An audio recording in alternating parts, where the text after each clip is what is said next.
So I just said in the music playing in our show, I'm going to bust it out on Ben when we go live. So I have no clue what's coming. Right. Like that intro music reminds me of like when you were a teenager in the 50s and 60s where you did this thing. The hand jive? Yeah. Yeah, okay. It's like that's what that music reminds you of? It kind of, yeah. You might do the sprinkler thing. Oh. Might do that one. Mowing the lawn. I just hurt my shoulder. Not my hips, my shoulder. That's from 2 weeks ago. You have to be a really avid Lancaster Connects watcher and Gardner's fan to get that joke. I know there are people that understood what you're talking about there. I hope so. Otherwise, we just look really, really foolish. And our guest is wondering, what in the world did I sign up for?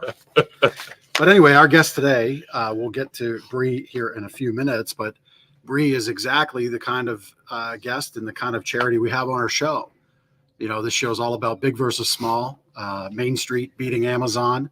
That goes for businesses and for local charities. Nothing against the big charities that are out there, the Susan G. Komans of the world, the United Ways of the world. They're fantastic. They do what they do. They don't need these two guys. They don't need Lancaster Connects. Folks like ECHOS, folks like Swan, Bethany, you name it. Any of the power packs. Yes. See, that's why you never want to go down a list, because then you forget people. Yeah. Well, when you're 52 episodes in, that's right. Yeah. I mean, all of our guests are important. Right. But we are 52 episodes. It's a lot of. So yes, those people highlighted. Our guests enjoy their time on our show, and we're happy to give it and create the show. So that's what it's all about. Beating Amazon, beating the big corporate people of the world. We're bringing small business back to life, giving it a platform here, these charities a platform here on the show. That's what it's all about. So, yeah. We've got a contest. We do have contests. And some cool swag to give away. I was drinking water hardcore out of that one this weekend and bourbon out of this one this weekend at my son's graduation party. Now, on the rocks? Yeah. And it probably stayed nice and cool. Stayed nice and cool. And Rockies the ice at the bottom. Yeah.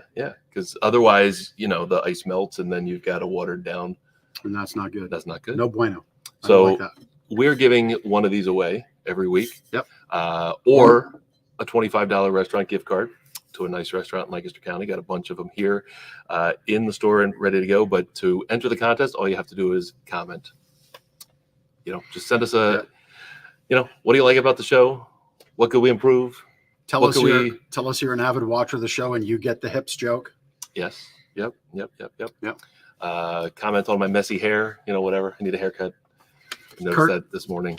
Apparently the messy hair is not so much courtesy of the haircut needing as it is the Sun Shop ride that I gave Ben. Sun Shop, yes. So I just bought myself a new toy. If you've known anything about me, toy. You know that I like motorcycles. I traded in 2 wheels for 3 wheels last week, and I took Ben out in what's called in the Polaris Slingshot, not the Sun Shop, which really does bother me. I'm not a Sun Shop kind of guy.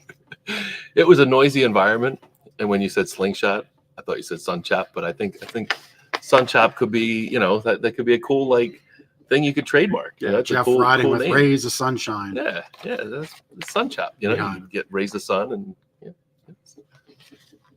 motorcycles are kind of called choppers, right? Like that's so it's kind of technically a motorcycle. Okay. I do unreasonably take offense to that name, but anyway, it's a lot of fun. It's safer, and we thoroughly enjoy it.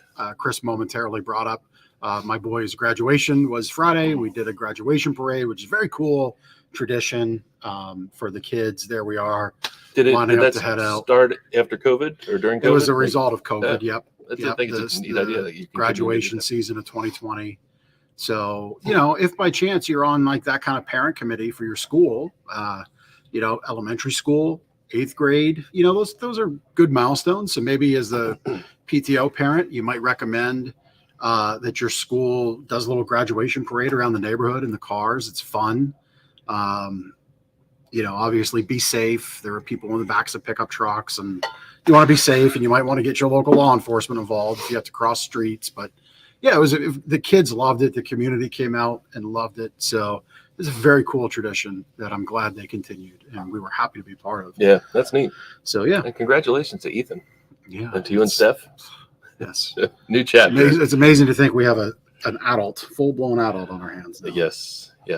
So, but when we say family business, we mean it. There Yep. it was. There's the family stuff. There's the slingshot, not the sun chop, but the slingshot. I didn't bring it up this time. I know. So anyway, those are we all have our fun things in this world, and that's mine. Go Fast Toys. So anyway, you can watch this show on YouTube, LinkedIn, Facebook. Look it up under Gardeners, under Lancaster Connects. You're going to find it under our names. You'll find it. Podcast, And it's on all the players. podcast players. Yep. So without too Way much out further there. ado, Brie from ECHOS. Hello. Welcome Thank to you the for show. having me. Yeah. Brie, why don't you introduce our listeners to who ECHOS is and a little bit about what you do? Yeah. So Elizabethtown Community Housing and Outreach Services were a little bit over 6 years old. So we were founded in 2016. We partnered with Elizabethtown College for the first little bit until we got our 501c3 designation in 2018. So we are a nonprofit social services organization, really trying to help people combat homelessness, housing insecurity, and insufficient income. How did you become involved with ECHOS? You've been there for a few years now? I've actually been there a little bit over a year. So Okay. yeah, really excited. I hit my first year. It was a wonderful first year. So I actually ran a nonprofit senior center in Harrisburg before I came to ECHOS. So very similar work in terms of the executive director position. And I really always had a passion for working in nonprofits, and really had started my career after undergrad working in direct service, and just had kind of stepped away towards more of the administrative role. And that's how I ended up there. So where does your passion come from to work for nonprofits? Is that something you've always done? Did you go to school for that, or you went down a different career path in school but ended up here? Tell us that story. Yeah. So I actually started out my undergrad at Millersville, and I was going for speech communications, public relations, and felt like I was maybe on the wrong path. So I wanted to learn just a little bit more about being a human being and helping other people. So I switched my major and my college to Penn State York. I transferred home and went for human development and family studies. And when I reached my senior year, we had to do an internship, and I actually did a fellowship in the House of Representatives. And if you would have told me that I would have ended up somewhere in the government doing an internship, I would have laughed at you. But it was a wonderful experience. I learned a lot about how policy connects with human services. And that's what later inspired me to get my Master of Public Administration, which I graduated with this past December. Oh, wow. Congratulations. Yeah. That's awesome. Yeah. Very nice. Did you have Dr. Dorman at Millersville? Communications? I do not remember, but I don't even, because I only did one semester and then I transferred home. Okay. So I'm a Penn State girl through and through, Okay. 2 degrees to Penn State. So I owe them a big chunk of my life. There you go. There you go. I'm a few years older than you, and Dr. Dorman was a communications institution. back Okay. then. So, anyway, And by back then, you know, that's yeah. that, speaking of the days where dial-up internet like screeched at you.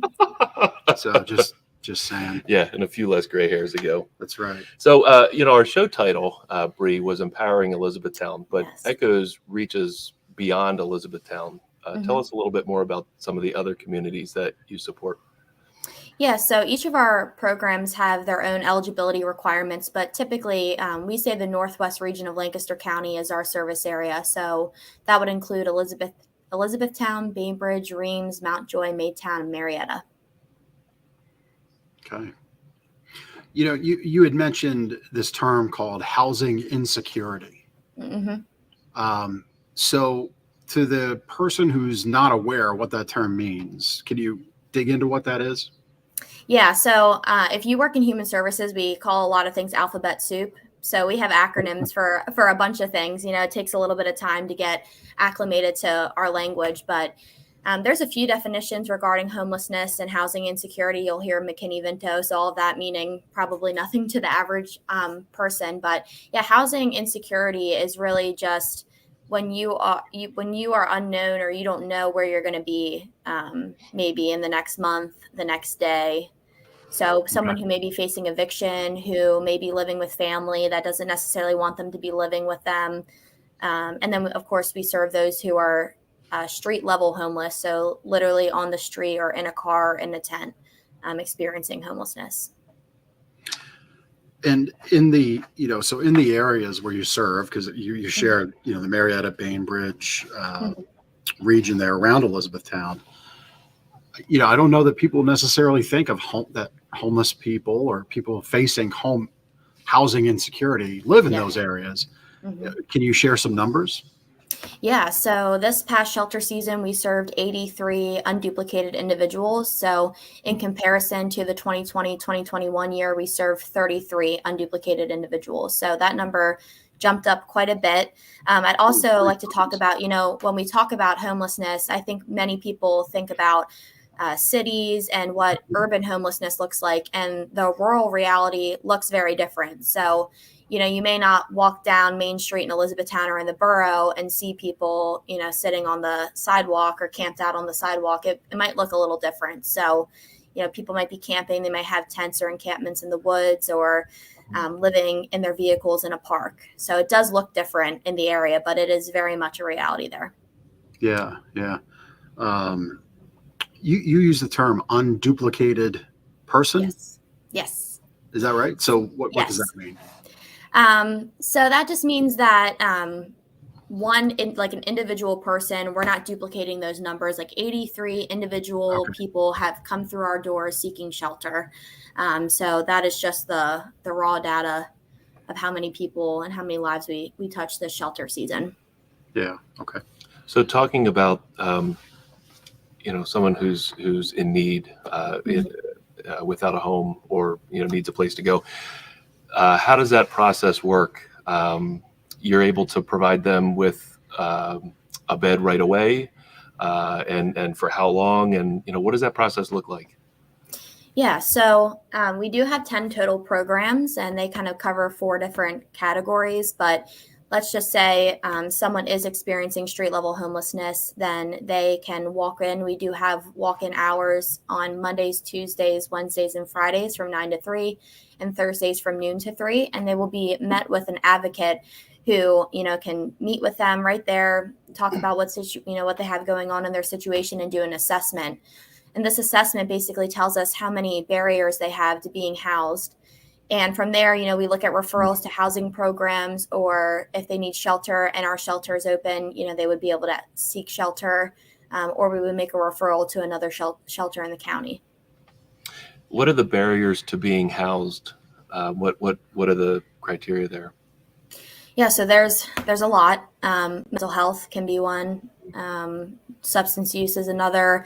Insufficient income. So I think there is a misconception that a lot of people who are homeless don't work. That's not necessarily the case. We actually have a decent amount of shelter guests who do hold jobs, either part-time or full-time, and just don't make enough to be able to afford housing. So I would say those are some of the big ones. For women, domestic violence is a big cause of homelessness. We don't tend to see a lot of youth, but that's also something across the nation. Youth are at risk as well. Right. Maybe broken family situation or things like that. So beyond, and I just about said beyond the obvious, but sometimes it's not always obvious. Yeah. Those reasons that you just listed: mental health, obviously domestic violence. That's one that's, rarely ever obvious, because there's so much attached to that. And I know that's not necessarily your expertise, but you work with it. Beyond those things that are really kind of in your face, for lack of a better term, how does somebody recognize that someone is facing, a housing issue? Is it recognizing that, hey, this person's mentioned they couch surf, or is it a teacher tuning in to a student? Like we actually were blessed I say blessed because we were able to help, but we had a teacher tune into a student who was sleeping on the floor and was always tired, and we were able to help them with a mattress. Like, what are those things people should tune into to where maybe a coworker, because you just said people work, but yet they still can't afford a house. What are those things to tune into, to listen for, that they can then maybe make a recommendation to your services to people that need your help? Yeah, that's a good question. I think it's hard to answer fully because each situation is very unique. It could be people who have unstable housing history. So they may have a home for a couple of months. They could be renting and then lose that and kind of are transient. I would say if you see someone that's moving around a lot, they don't seem to be in one place for a very long time or staying in a single place for a long time, that could be a precursor. I would also say experiencing any other type of basic need insecurity, they tend to go hand in hand. If someone's having food insecurity, they may have insufficient income, they may have housing insecurity. So we are also very grateful to have a good relationship with Elizabethtown Area School District. So we do the social workers identify a lot of students who could potentially be in need of services, and then we work with the entire household to address those issues. So yeah. Okay. Is housing insecurity the main way that somebody comes into the ECHOS world, or are there other services that somebody may take advantage of with at ECHOS? Yeah, so we have a few different, pathways to come to seek our services. So we have 10 programs. I say they kind of fall into 4 main categories. So we have eviction prevention services. So this is for individuals who really are housing insecure. So they've been given a notice to quit, they're facing eviction, and so they can come in and meet with an advocate, and we can work to maybe divert homelessness. So that could look like advocating with a landlord to do a payment plan, or talking with friends or family members to see if there's other housing options available. And, when we work through that and we do case management, we talk about budgeting and all of those things. If there doesn't seem to be a natural way to divert that eviction, then we also can provide financial assistance. So, back payment of rent to keep someone, also utility assistance as well. I know utility prices have increased quite a bit here. So that's one kind of service that we provide. And then we also have the Elizabethtown Emergency Shelter, which we talked about. I think a lot of people know us for our shelter because that's how ECHOS was founded. So a few community leaders kind of banded together and started a shelter out of a local church. And it's just grown into these 10 programs that we now offer. So our shelter runs from December until April. We did extend an additional month this past year because we did have such a high utilization rate. So that is another program. Then we also have housing supportive services. So we have 4 different housing programs that range from crisis housing, so that's short term around 90 days, to permanent supportive housing, which can be, a year, 2 years or more. And then, of course, information and referrals. So we have our enrichment center, which functions much like a community center in the sense that anybody can walk in. They don't have to be homeless. They could just need a gas voucher because gas prices have increased, or we offer free haircuts. So they may be seeking that. For people who are homeless or don't have a place that they can go to consistently, we offer showers on Fridays. So we also offer Lancaster County Crisis Intervention, for example, comes out to the enrichment center. So if someone's experiencing a mental health crisis, we have people available to speak with. And so that's kind of just an overview of some of our programs, but, we can meet people in any of those areas. Yeah. I mean, it sounds like you're taking a real holistic approach, with the roof over your head being the most impactful thing, because if we can keep that in place, the dominoes start to fall positively for everything else. Is that a fair statement? Yeah, you might have social work in your future career. That's what we call the housing first philosophy. So for most of our programs, we operate off that mindset that if we can address this crisis, then we can take those steps later to get someone to sustainability. Yeah. Well, I mean, I think I'd take a pause here in our conversation and kind of speak to our watchers, viewers, and listeners. really think about this issue. Think about if you've ever had the unfortunate incident to have somebody break into your home, what that felt like to you, what you felt like you lost. Right now, imagine not having that roof over your head and that security at all. Imagine a fire, and we've worked with customers here that have had a fire, so they've been displaced. And imagine, what that felt like, even if you weren't displaced, but like your home was, upended for 3 weeks, or you had water damage, or sometimes you hear of a car going through the front wall of a home, and more often than not, people are okay. But think about those instances in which your home is now kind of in question, right? Now imagine that's every day. And just think about that and how blessed you are and fortunate you are. And we always say, if you can support folks like ECHOS, we'll get to the point later in the show how you can support them. Their website's been on the screen. It's echoslancaster.org if you want to go donate right now. But even if money isn't feasible for you, maybe time is. And I'm sure there's a way right there. Our producers, right there it is, volunteering. And you looks like you offer an opportunity for people to help with meals too. So it's not always just about money. It's about time, and it's about your talents and your treasure, right? Time, talent, and treasure that you can give.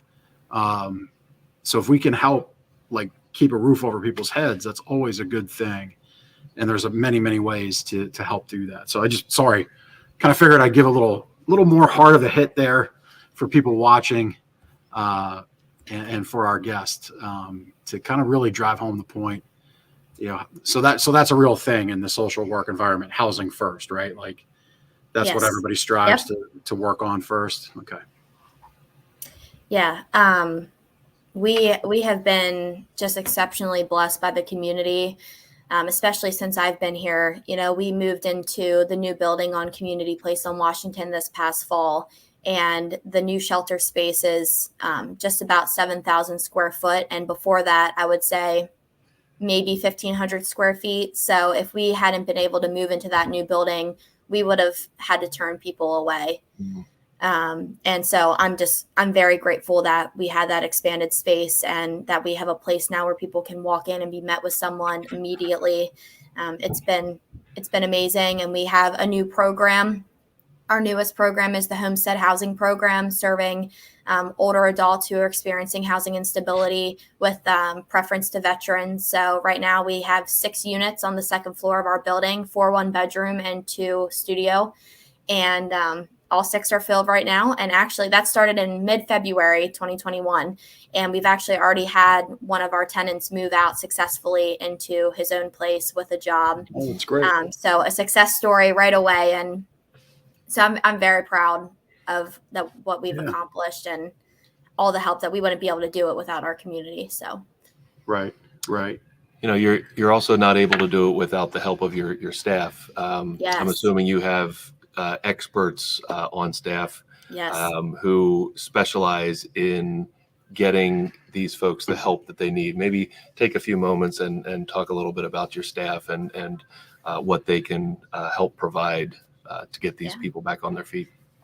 Yeah, so we typically sit around 10 full-time employees and inch up towards 20 when the shelter is going on. We have some seasonal employees, but again, it really is a team effort. We have, everyone who makes an impact either directly, they're meeting face-to-face with clients. We have some licensed social workers who are on board, licensed professional counselors. Those are the people, boots on the ground, they're there meeting. But there's times and there's situations where we're all invested. Our development director, you would think that maybe she would be able to sit behind the desk and just do the marketing and the fundraising. But no, there's been times that we have all been a part of helping someone reach stability. So it is a very close-knit group of people committed to making sure that people feel seen and valued and heard. That's awesome. And, so we've talked about how you help with family services, eviction prevention, emergency shelters. Mm-hmm. Let's talk about the job readiness that you all help the people you serve with. Yeah, so in the enrichment center, which I've talked about, for a long time, it was a service that we provided without a physical space. And now, like I had said about moving into the new building, we have that physical space. So we have 3 computer stations that are set up, and people can come in and they can do job applications. We can sit there and help do a job application. We can sit there and help do a resume. CareerLink comes out monthly. They're there to meet with people to help find jobs, what to say during a job interview, how to dress for a job interview. We can do laundry for job interview attire. We've had several workshops on job readiness. So that is something, increasing income is obviously one way to help housing insecurity. So that is a pretty large focus for us too. Yep. So you've mentioned the fact that you have a lot of support from the community. What are some other ways that you raise money? I know there's an event coming up, maybe in a few months here. Yeah.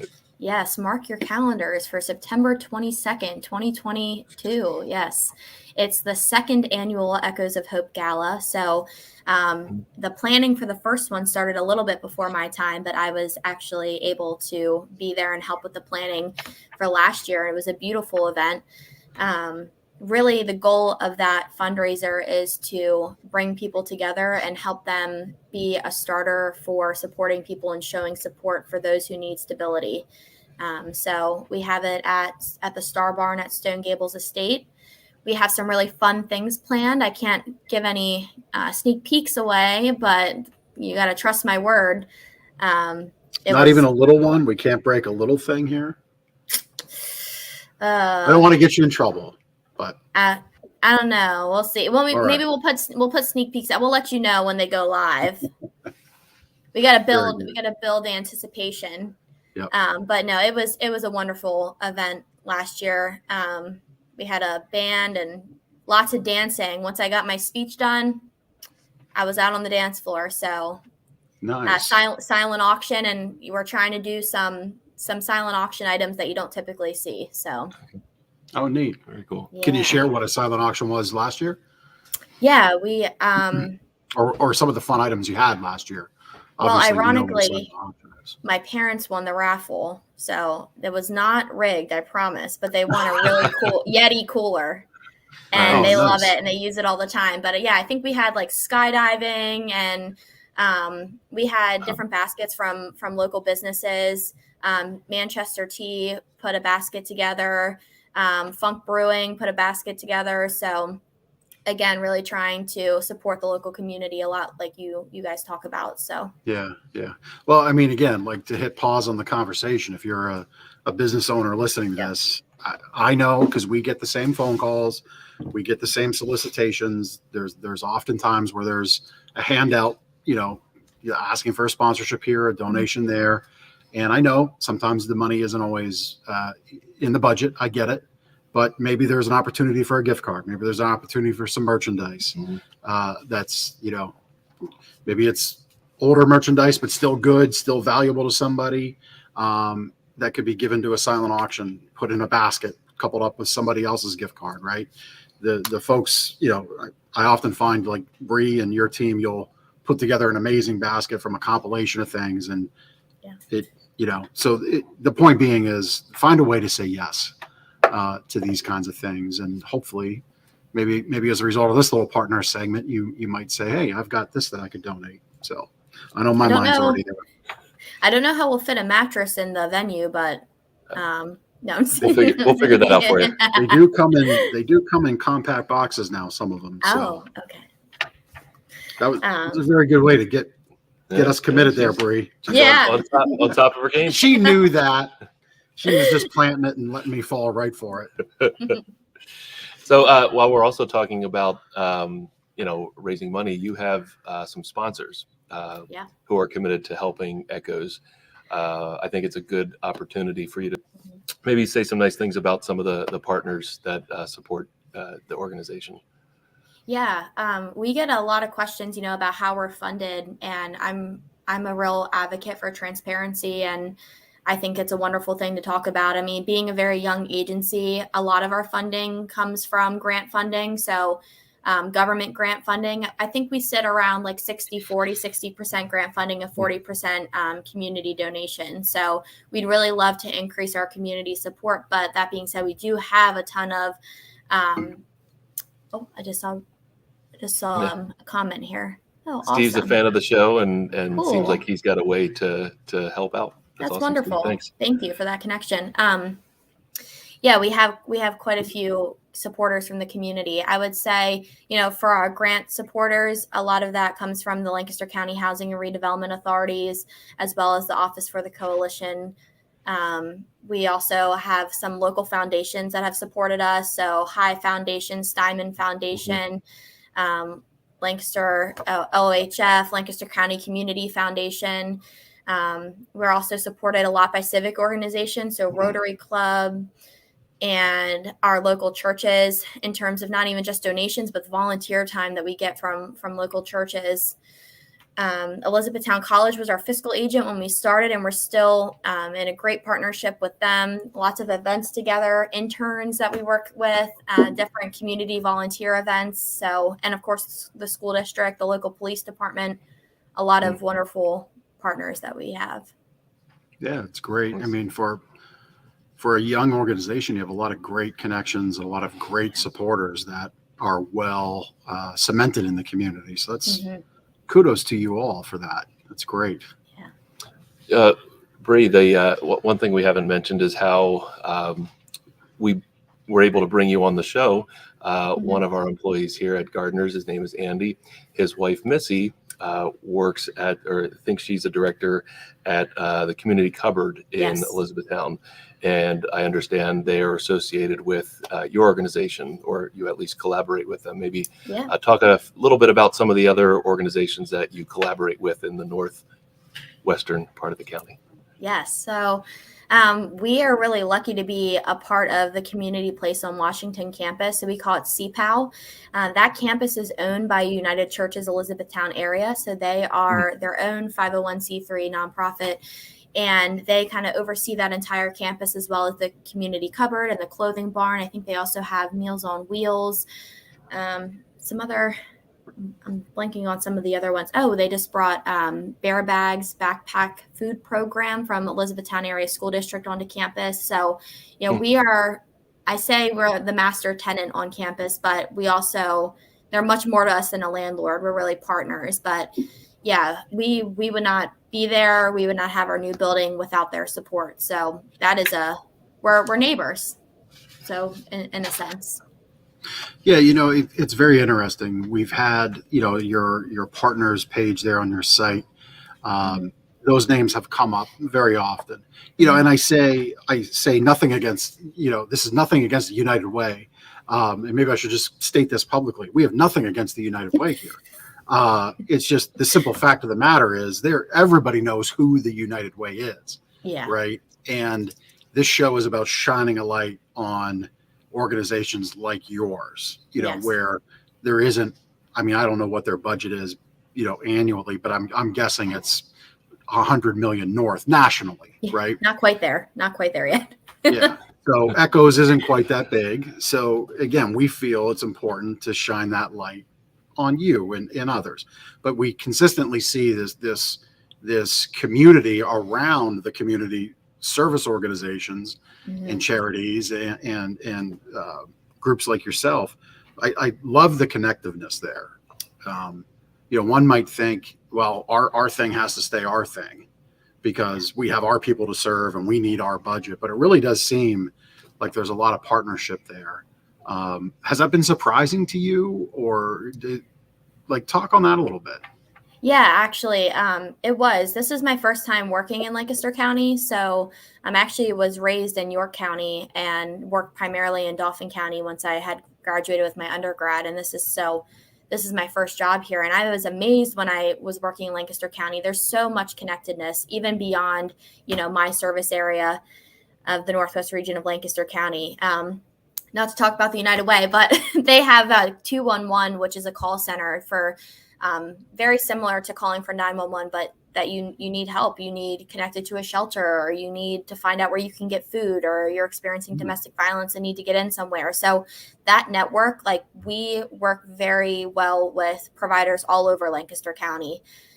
We have a little network of providers who address homelessness, and we meet frequently so that we can make sure that nobody is slipping through the cracks across the county. So there's hubs based on, your little geographic part of the county. So like Elizabethtown, we're very interconnected with the agencies there that don't necessarily serve homelessness, but for example, Naaman Center, they do addictions counseling, inpatient and outpatient. They're going to be a partner that we're bringing out to come out to our space. So there's connectedness all across the county. And yeah, I was very amazed by how organized it is.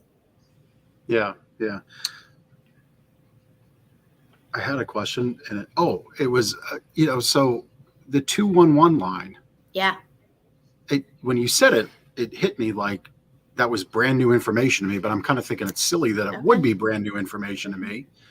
But I know I've seen, in various community groups online that I tune into every now and then, I know I've seen people saying, hey, I've got a neighbor, they're having issues, fill in the blank.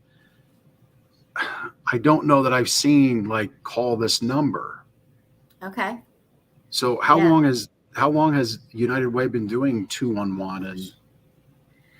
And I don't want to speak for them because I don't know how long, but what I can tell you is that if someone is experiencing something, they're just not sure what the next step is, I would recommend calling 211, because that is the starting point to kind of get to where you need to go. So for example, if someone is, let's say, staying in a hotel in Elizabethtown and they can't afford another night and they don't know where they're going, and they call 211 and they say, I'm staying at the Red Rose Motel and I'm here in E-Town, they're automatically going to kick that to ECHOS. So what's really cool about that is, it's not just referrals from people walking in or calling in themselves. We have this referral base that can come from everywhere. So in that sense, I think it's an easy number to remember for people. And I think it was, it's easily spread by people who may have experienced that crisis themselves at one time in their life. So I always like to kind of put that out there, but also, calling us, we can of course get someone and pointed in the right direction if it's not us. Yeah. So. And shout out to our producer, Chris, who's just fantastic. So I'll take a pause here. This is like my buzzword of the show. Take a pause. If you ever need to do any kind of podcasting at all, Chris, his contact information is in the show notes for this episode. Does a fantastic job. But right there, 211, available to approximately 309 million people, which is about 95% of the entire country, covers all 50 states, District of Columbia, and Puerto Rico. So go to 211.org to see what services related to 211 are offered. So just on this though, this is why I like doing this show, because I end up learning something. So if somebody calls 211, should there be, obviously if it's a crime related thing, that's a different, that goes down a different road, right? Yeah. It's not meant for that. If you need 911, please call 911. Yes, please. But so 211, we had the I'm going to need a place to stay example. For domestic violence, is that so? Again, if somebody's listening to this, is 211 a good resource if you're experiencing domestic violence related issue? Yeah, if it were domestic violence, honestly, I would try to go right to DVS in Lancaster County. Or Lancaster City. They are in Lancaster County, but in Lancaster City, because I used to work in domestic and sexual violence at the YWCA in Greater Harrisburg. And when you call in there, you have an advocate who is trained to kind of assess the lethality of a situation. So if someone, is, for example, this is extreme, hiding in their closet because the perpetrator is trying to get in or trying to block them, or may have a gun, then you're going to get on with someone who can handle that crisis situation, whereas 211 may not be equipped for that. I would think of 211 as more, there definitely are people who are in a crisis, but you need help getting connected to some type of a human service or a benefit from the government. Yeah, just a connection to a resource that's in Lancaster County. But I would say for those more directed crisis situations, you want to call the person who can Right. address that right at the root. So like Lancaster County Crisis Intervention to help with mental health, and DVS to help with domestic violence. And so Yeah. there's a lot Yeah. of great providers out there that are ready to be able to handle traumas. Yeah. That's great. And call, I mean, so this might sound weird, but like 211 is a no judgment zone. Is that a fair statement? Yes. And, same with us. So we really pride ourselves in being a warm, non-judgmental, friendly face to someone who is probably not at the best place in their life. And I think it's really important to treat people as people. I try to adapt that philosophy in how I treat my team. I want people to enjoy their day so that we can help other people enjoy their day, while they're spending a majority of their lifetime in the office. Yeah.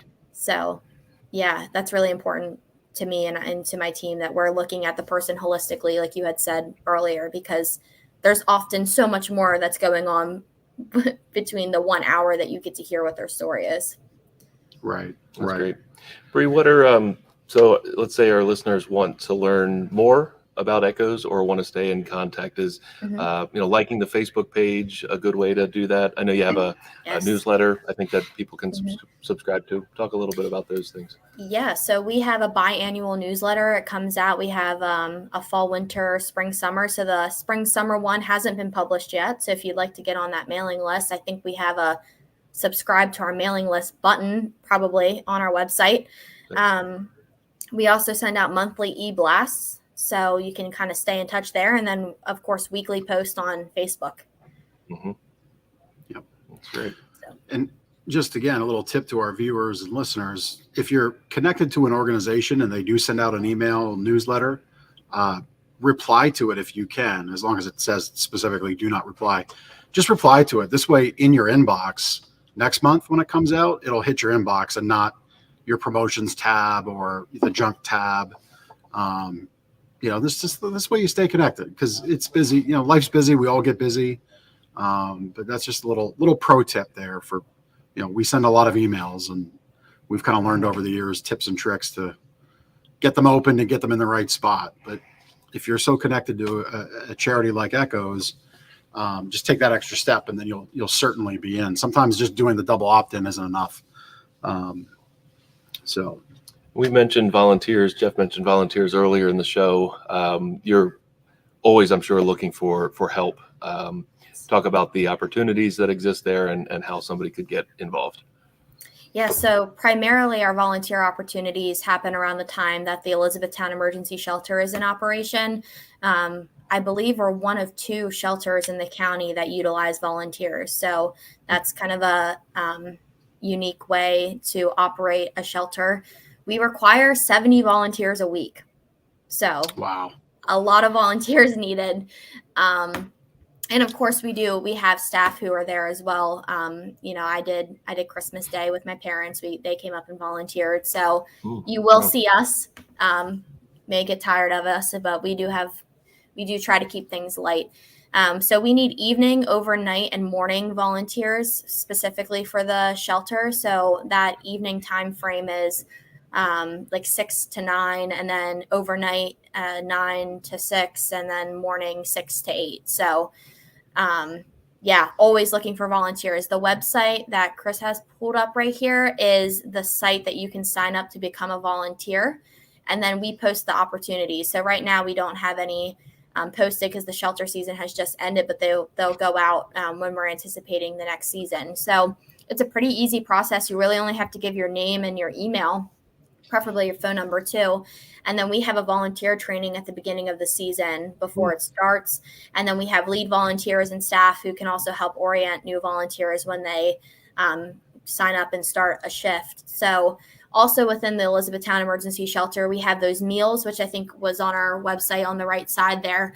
I don't know if a lot of people know this, but the dinners that are served to our shelter guests come from community members. So they prepare dinners and bring them in. So we communicate, what our numbers look like for the week, and then people bring those meals in, and we there's been some amazing meals, and it's really interesting because each shelter season, the taste of our guests change. So like for a long time, nobody wanted salad, but then this year, like salad was the big thing. So we communicate that with the cooks who bring food in and let them know like that, hey, this is what they've been liking lately. So if you want to bring that in, that'd be great. And also cleaning helpers. And another one of our partners that I didn't mention is Masonic Village. They do all of our linen laundry during the shelter season, which is like, nice. It was one of the most amazing things because there's a lot of laundry every week. We wouldn't be able to operate without them. So yeah, and then during the year, we also sometimes look for volunteers for like some one-off opportunities that could look like moving someone into a new apartment. Like they may not have a vehicle or let alone a truck to be able to move furniture. So we do also have a donation center where we can help people find furniture and other household goods. So that's something that we also look for people. Yeah. Well, a lot of ways to volunteer there. And since you brought up trucks, I'm going to make kind of a joke, but kind of a truth. My guess is that per capita in the Elizabethtown region, there's a lot of pickup trucks, is my guess. So if you're trying to think of a way you can volunteer, and if you got a pickup truck, there you go. Get on the list. You can have a Saturday afternoon, Saturday morning, whenever they need you, help move some stuff with your pickup truck. Yeah. So it's literally as simple as that is how you can become involved. And my guess is when you actually get to do it, you're going to feel really good about having done it. You're going to see that impact. You're going to see how fortunate you are. And then you're going to realize I might want to do more than just a moving day. And then you're making a meal. And then all of a sudden you're doing, 20 hours a month, and Brie's life becomes so much easier. Yeah. All because he had a pickup truck. Starts there, right? Well, it starts with the decision to give back, which is important. So that's why we do this show. So I think we got a connection cocktail to do. I think so. Oh, my favorite kind. There we go. Chris, okay. So before you came on, Chris was talking about music, but I guess he has to find the right tunes to put on for the connection cocktail. Right. You don't want me to choose the music. Right. It would be a little abrupt and loud. like the intro? No, well that's good music. There would be good music like that. But anyway. It'd be a little heavier. That's right. It would be a little heavier. Anyway, Brie, first question. What is your favorite thing to do in Lancaster? Shop, eat, drink coffee. Well, those are three things. I guess you can do all in one trip. I can get them done in a day. Yeah. Right. Yeah. Any particular like place that you go or? Yeah, I like building character in Lancaster. Okay. I think that's really cool. It's kind of like a thrift. I don't know if you've ever been there, but it's kind of like thrifty. There's a bunch of little vendors in there. I like that. Creative. I love Evo 206, which is a coffee shop that's within walking distance to our office. So I do this thing at work. I found, you ever see one of those kindness rocks where they put them out in the community and you're walking and you find one? It's got a message on the other side or something? Yeah, like I think kids do them and they put them out. Yeah. I found one that has like coffee on it. So I call it the Magic Coffee Rock and I hide it around the office. And when one of my employees find it, we go and get coffee at Evo 206. So that's awesome. Yeah. Very cool. So, yeah. So question number 2, and this can be self-serving if you want it to be. Is there an annual event that you go to in Lancaster County? Well, yes, of course. I attend the ECHOS of Hope Gala. And when is that? Second time, September 22nd, 2022. But I do also go to the Baltimore Zoo's biggest fundraiser that they have. It's called Brew at the Zoo. They just had it this past Memorial Day weekend. So I really like that event as well. Fun. You get free zoo admission and get to try out some craft breweries and things and live music. So that's cool. Also another one I attend. Do any of the monkeys drink? I haven't seen that, but they were making some funny faces at me, so I don't know if I looked. By the way, I like how you had zero issue. I love our gala. I love how you owned that for that one. Last question. Have you ever ridden in a horse and buggy? So you grew up I in may, York County. yeah, I grew up in York County. I may have when I was younger, but I know you were talking about your what was your thing called at the beginning from Oh, two? my Oh, son. the sun shop. Yeah, the sun shop. Yes. Fun fact: I do have a motorcycle. I don't have my motorcycle license, but I got my permit, and I Oh, was all nice. set to get one. And then I drove a scooter and decided that was not in the cards for me. So I Okay. stick to four wheels and no horse riding for me. Okay. Unfortunately, Okay. yeah. Sorry. Yeah. I have to get that. I'll have to do that though. No, there's no excuse now. Working Oh, right. in Lancaster County, so. Right. Yeah. Yeah. Well, Brie, this has been a pleasure. I really enjoyed our time together. You want to connect with Brie? We've had the ECHOS information on the screen. Brie, your website again for anybody listening, because we always kind of forget, not always, but I don't think we do it enough. ECHOS Lancaster, I'll just say it, echoslancaster.org is where you go. You're on Facebook at ECHOS Lancaster. Mhm. And if you want to email info@echoslancaster.org. Yep. Anything else there? No, that is it. That is the way to get to us. So All right. Very yeah, good. I welcome any connection, and if anyone is in need, please feel free to reach out. We are here for you. Very good. Very good. Bree, thank you to you and your team for all that you do for the folks here in our county. Very much appreciate it. And if you're looking for a great event, September 22nd, 6:00, go to the Echoes of Hope Gala. It's at the Star Barn in Elizabethtown. More details at echoslancaster.org. Awesome. Thanks, Thank Bree. you so much for your time. I really appreciate it. Have a good You're rest welcome. of your day. Thanks. Yep. You Thanks too. for joining us. All right. Well, just as a reminder, we do prizes on the show.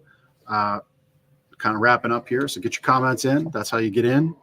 I didn't say smash the love button this time. That's the first time I said that this show. So that helps us out, right? Mhm. So like the email tip, reply to those charities, those organizations that you do really want to be connected to, providing it's a, info at or a person at email. If it says don't reply, don't do that. You're not really getting anywhere, but that'll stay in your box. But another little pro tip, if you like a page, if you like a business, if you like a charity, hit the love reaction on their stuff, and that helps the algorithm elevate a little bit. That's the heart one. It's the heart one, right? Yeah, I'm pretty good at that. Oh. So my decrepit hands actually bend that way. Anyway, Decrepit. so yep, we do prizes on the show. We talked about smashing the love button. That means it's time for the sleep better tip. And to follow up on the nice give back that Masonic Village does, did I say that right? Masonic Village does for Echoes in laundry. That's your sleep better tip. So think about when you go to a hotel, you got those nice crisp linens. They smell good. They feel good. Your body, when you sleep, you're contacting a lot of your sleep surface with your head, your arms, your shoulders, your legs, all that stuff. And just think about how nice and refreshing and relaxing that is.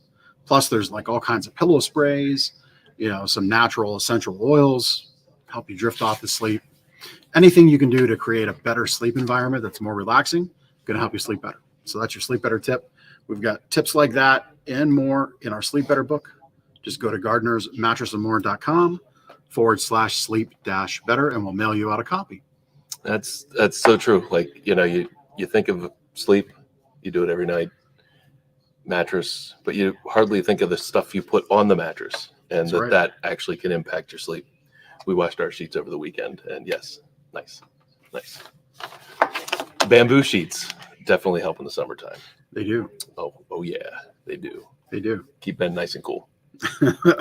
So, Jeff, if I asked you what the highest grade is that somebody could get in school, what would it be?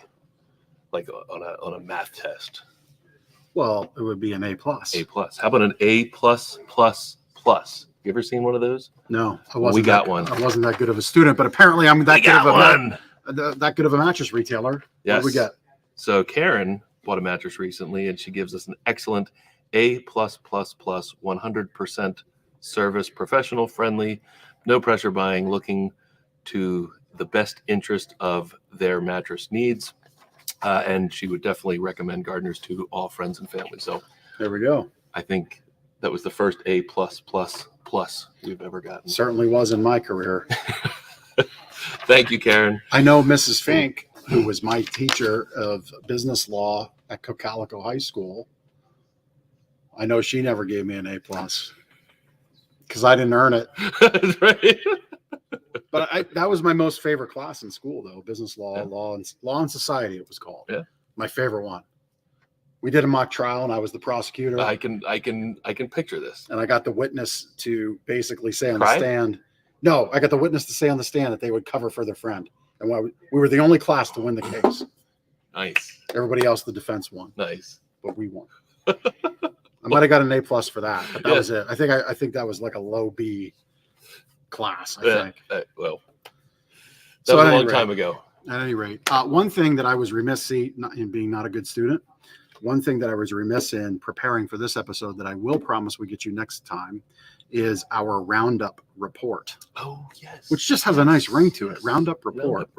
So what I've noticed though is our team here at Gardner's has been doing fantastic with asking you, our customer, to participate in our Gardner's Gives Back efforts. So Gardner's Gives Back is about food.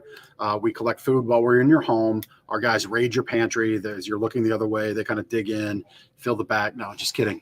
You give a box or a can of non-perishable food or more, leave it by the front door. Our guys pick it up, and we get it back to Hempfield Food Pantry and E-Town Community Cupboard. The roundup aspect is roundup to give back. That is about just like what you do at the grocery store now or the pharmacy, where they say round up your pennies to the nearest dollar. Well, we're doing that as well, and we're collecting more dollars and 20s, and I think we've had a couple bigger ones too. So we're going to collect that. We can report on it, and then we're going to donate those monies back to those food pantries, because I think right now we can all agree that food's getting more expensive, and those pantries are being more and more relied upon. So it's really, really a good thing to do. And then Ben and I continue to donate to the show, and we're remiss. We'll be making a donation to ECHOS, but we do that. We do that. Just know that happens. We don't really make a big deal about it, but it does happen. Okay. So the roundup report, we will do that next week. I have a note here. You might see me making notes throughout the show. It's always related to promoting the next show, but we will make sure that happens. I do apologize. All right. But we'll get that on for sure. Prize later time. Prize later time. Yeah. Geez. We got a few comments today. I've been quick to jump the prize later as of late. It's like between what we need to do is have Steve and Jonna on the show. Battle Royale. Battle of the super fans. Right. Like winner gets to host a show. Oh, that's interesting. Or co-host with us. Yeah. So Jonna, you win. I think a tumbler is in your future. We appreciate you. Jonna Hoover Green, Edward Jones Investments down there in Willow Street in Willow Valley. She's fantastic. Rocking Just a great person. To know her is to love her and have a lot of fun around with Jonna. She's great. She's just a great person. Super fan. All right. That's it. That's a wrap. That is a wrap. We'll see you next week on Lancaster Connects. Take care.